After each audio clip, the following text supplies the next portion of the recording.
नमस्कार, मी नेहा स्वागत करते तुमचं आजच्या व्हिडिओमध्ये। चपाती दिवसभर मऊ लुसलुशीत कशी राहील हे आज आपण आजच्या व्हिडिओमध्ये बघणार आहोत। बहुतेकदा चपाती बनवल्यावर मऊ लुसलुशीत राहते, पण दिवसभरात ती मऊ लुसलुशीत राहत नाही, कडक होऊन जाते।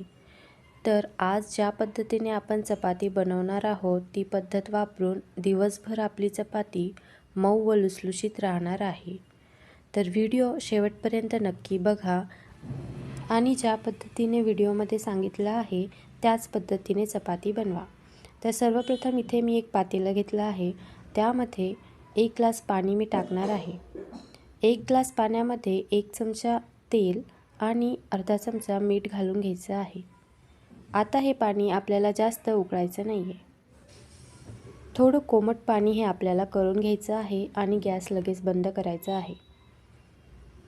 आता दुसरीकडे मी 1 वाटी गव्हाचं पीठ घेतलेलं आहे। आता हे पीठ मी आधीच चाळून घेतलेलं आहे। तुमच्याकडे चाळलेलं पीठ नसेल तर तुम्ही चाळून घ्या। आता थोडं थोडं पाणी टाकून आपण पीठ मळून घेणार आहोत। कधीही पीठ मळताना पाणी एकदम टाकायचं नाही, नाहीतर पीठ पातळ होऊ शकतं। व्हिडिओ दाखवल्याप्रमाणे थोडं थोडं पाणी टाका। पाण्यात तेल टाकून घेण्याची ही सिक्रेट ट्रिक वापरून आजच्या आपण चपात्या बनवून घेणार आहोत आणि या पद्धतीने चपात्या केल्यावर 100% तुमच्या चपात्या संध्याकाळपर्यंत मऊ लुसलुशीत राहणार आहे। तर या पद्धतीने जास्त घट्टही नाही आणि जास्त पातळही नाही, या पद्धतीचं पीठ मळून घ्यायचं आहे। पीठ आपलं मळून झालेलं आहे। आता आपण याला 5 मिनिटं रेस्ट देणार आहोत। 5 मिनिटं हे पीठ झाकून ठेवायचं आहे। 5 मिनिटानंतर एक तेलाचा हात पिठाला लावून परत एकदा मळून घ्यायचं आहे। आता इथे मी पोळपाट लाटणं घेतलेलं आहे आणि पिठाचा एक गोळा घेतलेला आहे। आता मी याची छान अशी पोळी लाटून घेणार आहे। आता ही पोळी मी घडीची पोळी लाटणार आहे। तुम्हाला दुसऱ्या कुठल्या पद्धतीने येत असेल तर तुम्ही त्या पद्धतीनेही करू शकता। घडीच्या पोळ्या ह्या जास्त टम फुगत नाहीत, पण त्या खूप मऊ लुसलुशीत पोळी त्याने बनते, त्याच्यामुळे शक्यतो घडीच्या पोळीचाच वापर करत जा। आता थोडी अर्धी चपाती लाटून झाल्यावर मी त्या पद्धतीने त्याला तेल लावून घेतलेलं आहे आणि त्यावर थोडंसं कोरडं पीठ टाकलेलं आहे आणि त्याची घडी बनवून घेतलेली आहे। आता याला छान गोल आकारात मी लाटून घेणार आहे।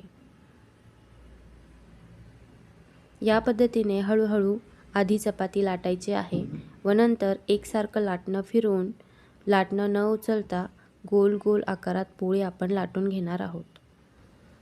छान अशी चपाती आपली लाटून झालेली आहे। ही अशी जास्त पातळही नाही आणि जास्त जाडही नाही, या पद्धतीची चपाती मी लाटून घेतलेली आहे। आता आपण या चपातीला भाजून घेणार आहोत। इथे मी एक लोखंडी तवा घेतलेला आहे। चपाती बनवण्याच्या आधी कधीही तवा हा स्वच्छ घासून घ्यावा। आता तव्याला मी तेल लावून घेणार आहे आणि त्यावर चपाती टाकलेली आहे। चपाती तव्यावर टाकल्यावर लगेच ती उलटायची नाही आहे, तिला थोडे या पद्धतीने फोड आले की मग चपाती आपण उलटणार आहोत। आता दुसऱ्या साईडने मी थोडंसं तेल लावून घेणार आहे आणि चपाती छान अशी भाजून घेणार आहे। जिथे जिथे ज्या साईडला चपाती कच्ची वाटते ती बाजू मध्ये घ्यायची तव्याच्या आणि छान भाजून घ्यायची। तुम्ही बघू शकता या पद्धतीने छान अशी आपली चपाती बनवून तयार झालेली आहे। आता ही चपाती दिवसभर मऊ आणि लुसलुशीतच राहणार आहे।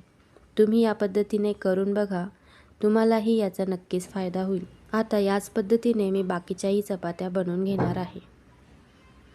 तर आजचा व्हिडिओ तुम्हाला कसा वाटला हे मला कमेंटमध्ये नक्की सांगा आणि व्हिडिओ आवडल्यास लाईक नक्की करा आणि चॅनलला सबस्क्राईब करायला विसरू नका। ज्यांनी आधीच चॅनलला सबस्क्राईब केलेलं असेल त्यांचे मनापासून धन्यवाद।